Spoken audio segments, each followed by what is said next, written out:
Bonjour, bonsoir bien-aimés. Merci Seigneur parce que Dieu est bon. Dans son amour, vraiment, il a permis aujourd'hui. Nous sommes mardi, et comme je vous ai dit la dernière fois, donc nous aurons nos lives mardi et jeudi. 19h à 19h30 au plus tard. Vraiment, nous sommes dans la joie. Nous allons remercier le Seigneur. Tendre Père, nous sommes vraiment dans la joie de te dire un grand merci.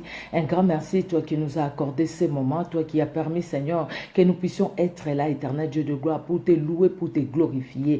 Merci, Seigneur Dieu d'amour, car ta main puissante a été sur nous depuis le matin jusqu'à 7 heures. Nous nous recommandons à toi, éternel. Ô tendre Père, toi tu es saint. Nous reconnaissons aussi que, Seigneur Dieu de gloire, dans notre marche, notre façon de regarder, de marcher, de parler, Seigneur, il nous est arrivé, Seigneur, de trébucher et peut-être même de tomber. Seigneur Dieu d'amour, pardonne-nous. Je demande pardon pour moi, pour mon mari, pour mes enfants, pour toute ma famille. Je demande pardon, éternel Dieu de gloire, pour toute personne éternelle qui suivra ces lives, éternel Dieu de gloire, même en différé, ô tendre Père, pardonne-nous, car tu es celui qui nous pardonne, ô le Saint d'Israël. Laisse que ton sang nous lave et nous purifie, ô le Dieu d'amour, et que ton Esprit Saint nous conduise. Cher Saint-Esprit, nous avons soif de toi, nous avons besoin de toi. Conduis-nous, car sans toi, nous ne pouvons rien faire. Sans toi, nous ne pouvons rien comprendre. Sans toi, nous ne pouvons rien dire. Nous voulons que ces moments soient bénis, bénis par toi. Et nous bénissons ces moments. Par nos paroles, nous bénissons. Dans notre cœur, nous bénissons. Nous bénissons ces moments. Nous bénissons toute personne qui écoute ta parole. Nous bénissons, éternel Dieu de gloire, tout cœur éternel qui s'attachera à toi. Laisse que l'honneur et la gloire montent à toi. Le but, Seigneur Dieu de gloire, de ces lives est qu'il y ait même une personne, même une qui accepte d'abandonner la mauvaise voie et de te suivre, Jésus-Christ. Oui, c'est vrai, ça sera une grande joie au ciel pour un seul des pécheurs qui se répand et qui revient à toi, éternel. Quel honneur monte à toi, grand roi. Merci pour ta fidélité, merci pour ton amour, merci pour ta paix, éternel Dieu de gloire. Dans le nom puissant de Jésus-Christ de Nazareth, nous t'avons ainsi prié. Amen. Amen, amen. Dieu est bon, Dieu est bon. Dieu, il est celui qui nous garde. Bonsoir, bonsoir, bonsoir Samuel Fleur, bonsoir Adekoupa, gloire, bonsoir. Bonsoir vraiment pour mes soeurs, mes frères qui sont déjà là. Bonsoir, bonsoir à vous. Vraiment que Dieu, Maman Chantal, Munganga, bonsoir. Que les saints d'Israël vous gardent et vous bénissent. Nous voulons que ces moments vraiment soient un moment béni dans la présence de Dieu. Nous avons commencé au fait la semaine dernière, c'était jeudi passé. Nous avons parlé de la conversion. La conversion, c'est quoi? La conversion, c'est l'action de tourner, de changer d'une chose à une autre. Et dans l'expérience chrétienne, la conversion consiste à se détourner de ses péchés et à se tourner vers Dieu. Et comment se détourner de ses péchés, se tourner vers Dieu? Par la foi en Jésus-Christ. Que en Jésus-Christ. Nous faisons tout par Jésus-Christ. Lui et lui seul. Jésus-Christ et Jésus-Christ seul. Et elle est confirmée, cette conversion, elle est confirmée par une repentance sincère et l'œuvre régénératrice du Saint-Esprit. Quelqu'un ne peut pas dire qu'il est converti si vraiment il ne laisse pas que le Saint-Esprit agisse dans sa vie, que le Saint-Esprit conduise sa vie. Si cette personne-là ne met pas sa confiance en Jésus-Christ de Nazareth, cette personne-là ne peut pas dire qu'elle est convertie. Alors aujourd'hui, nous voulons parler de la deuxième suite, c'est pourquoi j'ai mis conversion suite. Donc, nous parlons maintenant des étapes de la conversion. Nous avons vu que la conversion c'est quoi? Maintenant, quelles sont les étapes de la conversion? Quand nous revenons dans la définition de la conversion, nous avions vu l'expérience chrétienne qui consiste à se détourner de ses péchés et à se tourner vers Dieu par la foi en Jésus-Christ.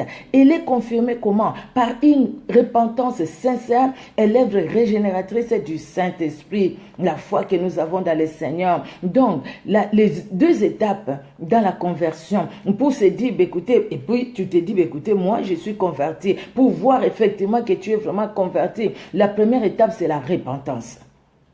S'il n'y a pas eu une repentance sincère dans ta vie, c'est-à-dire que non, la conversion n'est pas encore là. C'est pourquoi aujourd'hui tu vas te relever la tête et demain tu vas retomber dans les mêmes choses. Aujourd'hui tu vas essayer de souffler un peu, demain tu seras encore étouffé dans la même chose. Mais la repentance c'est un changement de mentalité.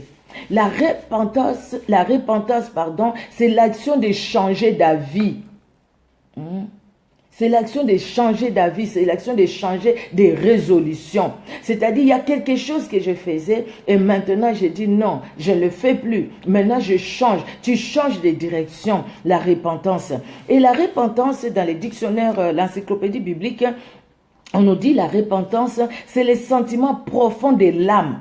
L'âme, c'est le siège des sentiments. Donc, c'est les sentiments profonds de l'âme qui passent un jugement sur elle-même. Donc, l'âme passe un jugement sur elle-même et se désiste de la voie sur laquelle elle s'est trouvée engagée. C'est un changement de façon de voir les choses. Donc la repentance, dans mon âme est touchée. Vous vous souvenez, je dis quand on a parlé de la conversion des Juifs.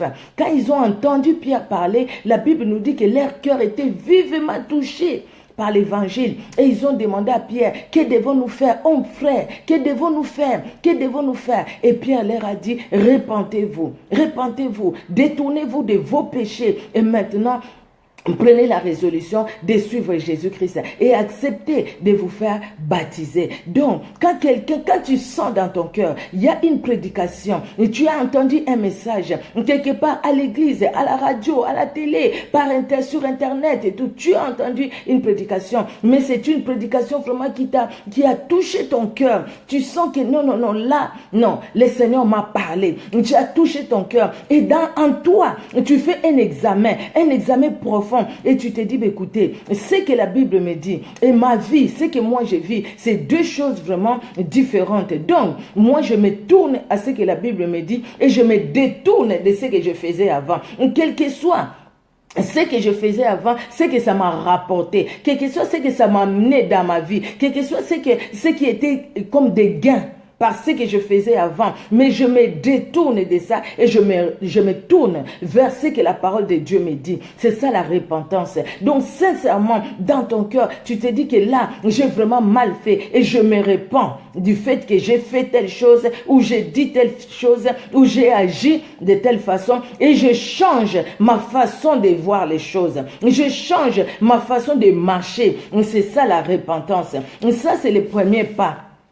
La première étape, vers la conversion. Regardez dans les psaumes 51, de verset 3 au verset 4. Alors, les psaumes 51,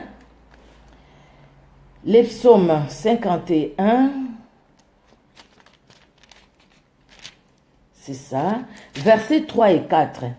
Là, c'est David qui parle. Il dit, « Ô Dieu, aie pitié de moi dans ta bonté. Selon ta grande miséricorde, efface mes transgressions. Lave-moi complètement de mon iniquité et purifie-moi de mon péché. Car je reconnais mes transgressions et mon péché est constamment devant moi. » Le verset 6 nous dit, « J'ai péché contre toi seul et j'ai fait ce qui est mal à tes yeux, en sorte que tu seras juste dans ta sentence, sans reproche dans ton jugement. Seigneur, lave-moi. » David qui reconnaît, il dit, écoutez, moi j'ai péché. J'ai fait de mauvaises choses, mais maintenant, je reconnais, je me souviens, je vois que j'ai mal agi. Maintenant, pardonne mon péché, pardonne-moi. Et quand il demande pardon, au fait, les pardons, on demande pardon, mais la repentance, on va plus que dans les pardons qu'on demande. On demande pardon à Dieu et dans la repentance, on prend la décision de changer catégoriquement la vision des choses, de changer la façon de voir les choses, de changer la façon de se comporter, la façon de marcher. C'est ça la repentance. Et dans les étapes de la conversion, nous avons encore la foi. J'ai vraiment aimé, nous savons la définition selon Hébreux 11. La foi, c'est une ferme assurance des choses qu'on espère, une démonstration des choses qu'on ne voit pas, une démonstration de celles qu'on espère. Nous savons cette définition.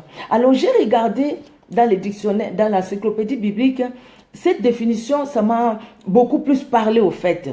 Il dit la foi, c'est-à-dire la fidélité, la loyauté, la confiance, l'assurance. La foi. La foi est une conviction fondée sur la parole de Dieu. On peut avoir la foi à autre chose, mais si on veut marcher avec Jésus-Christ, notre foi, la conviction que nous devons avoir doit être fondée sur la parole de Dieu. L'adhésion de l'esprit aux vérités que Dieu nous a révélées. Elle exige un acte de soumission de la part de la volonté de celui qui reconnaît la véracité de la révélation divine. Donc, c'est-à-dire la foi. La parole de Dieu dit, au commencement était la parole était avec Dieu, la parole était Dieu. Je crois. Peut-être que je n'ai pas bien compris, mais je crois à ce que la parole me dit. Donc, je m'applique à accepter ce que la Bible me dit. Donc, si j'entends autre chose que ce que la Bible me dit, que cette Bible, cette parole, elle est la parole de Dieu, la parole puissante, agissante, que Jésus-Christ est le seul qui est capable de me libérer, de me sauver.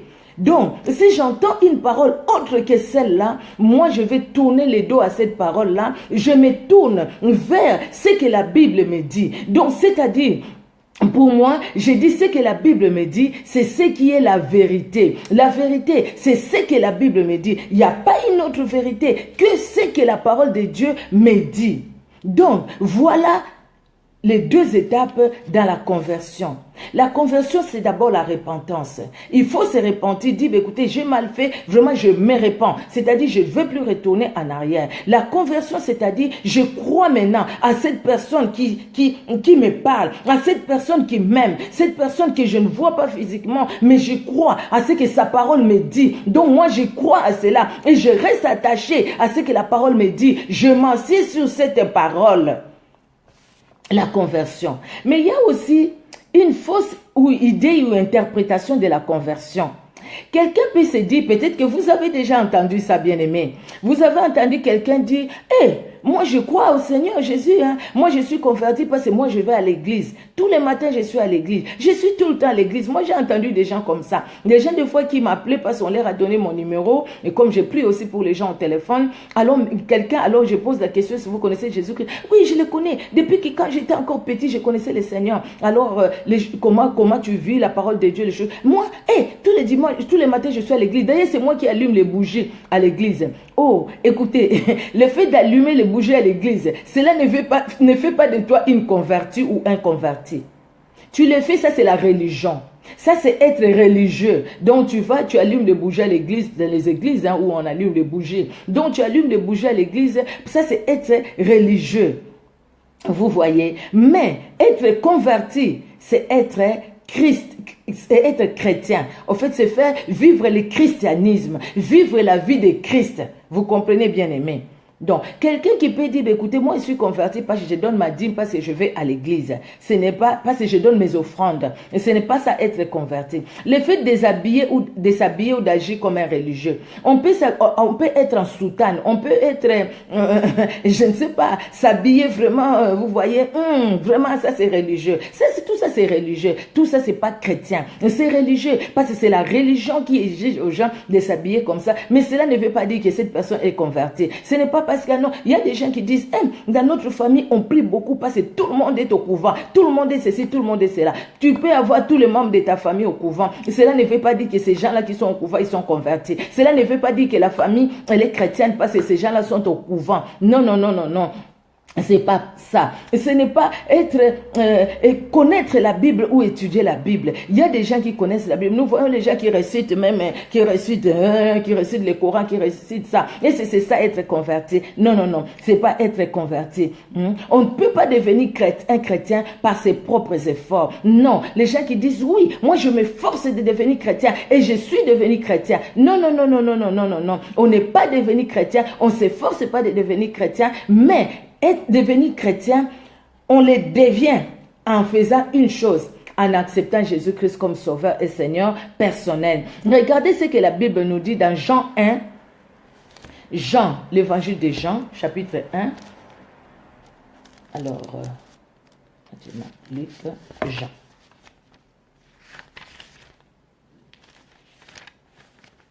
Alors, Jean, chapitre 1, versets 1 à 12. La Bible nous dit quoi? Mais à tous ceux qui l'ont reçu, à ceux qui croient en son nom, elle a donné le pouvoir de devenir enfants de Dieu, lesquels sont nés non du sang, ni de la volonté de la chair, ni de la volonté de l'homme, mais de Dieu. Elle a donné le pouvoir. Qui? La parole. Et la parole, c'est qui? La parole, c'est Jésus-Christ. À tous ceux qui croient au Fils de Dieu, à tous ceux qui croient en Jésus-Christ de Nazareth, Jésus leur a donné le pouvoir de devenir enfants de Dieu. Donc, si vous croyez en Jésus-Christ de Nazareth, vous devenez son enfant en l'acceptant comme votre sauveur et Seigneur personnel. Nous avons dans la Bible quelques preuves, au fait, des gens qui se sont convertis. Qu'est-ce que la conversion implique, si nous pouvons dire ainsi? Qu'est-ce que la conversion implique? La conversion implique la restitution. Parce que quand vous faites la repentance, c'est-à-dire vous refusez les mauvaises choses, vous voulez suivre maintenant des bonnes choses, il y a certaines choses, le Seigneur t'exige même de restituer. C'est-à-dire quelque part, là où tu faisais du mal, que tu puisses restituer. Il y a déjà, nous allons d'abord lire la Bible dans Luc 19, 8 à 10. Vous connaissez cette histoire-là? Luc chapitre 19, versets 8 à 10. La Bible nous dit, 8 à 10, oui, je suis. Mais Zachée, se tenant devant le Seigneur, lui dit, voici Seigneur, je donne aux pauvres la moitié de mes biens, et si je fais tort de quelque chose à quelqu'un, je lui rends les quadruples. Jésus lui dit, le salut est entré aujourd'hui dans cette maison, parce que celui-ci est aussi un fils d'Abraham. La restitution. Tu as fait quelque chose de mal. Regarde, toi tu es une jeune fille. Tu es là, tu étais avec le mari d'autrui. Même peut-être tu es une maman, mais tu étais une deuxième bureau quelque part. Tu étais une deuxième, troisième, je ne sais pas, quantième bureau, tiroir, tout ce qu'on veut. Une copine de telle personne qui est mariée. Maintenant, toi, tu as entendu la voix de Jésus-Christ. Maintenant, toi, tu crois en Jésus-Christ. Mais quand tu deviens chrétienne, quand tu te donnes au Seigneur, mais tu dois aussi rendre le mari d'autrui. C'est-à-dire, tu vas dire, cet homme qui n'est pas mon mari, je ne veux plus cohabiter avec lui. Jeune fille, tu dis, cet homme qui ne m'a pas épousé encore, moi je ne veux plus vivre dans l'impudicité. Jeune fille, tu te dis, cet homme avec qui je vais dans les bars, dans les hôtels, dans tel endroit, dans tel autre endroit, pour m'essuyer. Maintenant que je me suis repenti devant le Seigneur, je ne ferai plus les péchés que je faisais. Donc, quelque part, tu dis non, ce que je faisais, ce qui est mal, je ne le fais plus. Tu avais volé quelque chose que tu gardes encore, mais tu retournes cette chose-là et tu dis plus jamais. Si c'était à ton travail, tu les retournes. Il y a des gens, moi je vis des gens. Des fois, j'ai entendu au pays, hein, les gens qui disent, ah, il a, au fait, elle a, tu sais, les dames qui viennent faire donner les pagnes pour, à crédit, hein, qu'au défi, ça, au fait, donner des pagnes à crédit et tout ça. Et puis, la personne qui vient lui demander de l'argent, ah, parce que tu m'as mal demandé, je te donne plus, va m'accuser partout où tu veux. Allez, vas-y, je te donne plus. Mais quand tu entends la parole de Dieu, ce que tu dois faire, c'est aller chercher la personne et lui rendre son argent. C'est ça, au fait, la vraie repentance. C'est ça la vraie repentance. Les renoncements. Quand on est l'épreuve de la conversion, c'est les renoncements aussi. Dans Acte 19, voyons ce que la Bible nous dit. Acte 19, de 18 à 19. Vous voyez, c'est vraiment des courts versets. Hein? Acte 19, alors, de 18 à 19. Plusieurs de ceux qui avaient cru venaient confesser et déclarer ce qu'ils avaient fait. En un certain nombre de ceux qui avaient exercé les arts martiaux, les arts magiques, pardon, excusez-moi, exercer les arts magiques, ayant apporté leurs livres, les brûlèrent devant tout le monde, et en estimant la valeur de 50 000 pièces d'argent. Donc, les gens qui ont été touchés par la parole de Dieu. Ils ont été touchés par la parole de Dieu. Et quand ils sont venus maintenant, qu'est-ce qu'ils ont fait? Ils ont commencé à donner les mauvaises choses. Les gens qui ont touché à la magie, ils ont abandonné la magie. Les gens qui ont touché à telle chose, ils ont abandonné. Ils ont apporté ça auprès des disciples. Pour dire, écoutez, moi je faisais telle chose. La parole de Dieu m'a parlé. Maintenant, moi je suis touché. Moi je refuse de retourner dans la même chose. Moi maintenant, je vais continuer. Je vais suivre le Seigneur. Je vais les suivre. Comment est-ce que tu peux te dire que tu es une chrétienne? Tu es un chrétien. Mais parce que tu as un problème, tu vas regarder l'horoscope. Parce que tu as un problème, tu appelles un marabout. C'est-à-dire que tu n'es pas encore converti. Tu dois encore revoir ta conversion. Donc ne dis pas, moi j'accepte toujours le Seigneur, j'accepte toujours le Seigneur. C'est-à-dire que tu n'as encore rien compris. Jésus-Christ, on ne l'accepte pas toujours. On l'accepte une fois. Quand on l'a accepté, maintenant on marche avec lui. On marche avec lui. Alors, quand on est converti, on sent. La vie de prière change. Quelque part, on est éclairé au fait, si je peux dire ainsi, comme nous avons commencé le thème hier sur la femme qui est éclairée. La conversion, c'est être éclairé. Être éclairé par la parole de Dieu et abandonner les mauvaises choses. Donc, la repentance, elle est importante et la foi en Jésus-Christ, elle est importante. Donc, on renonce à toutes les mauvaises choses.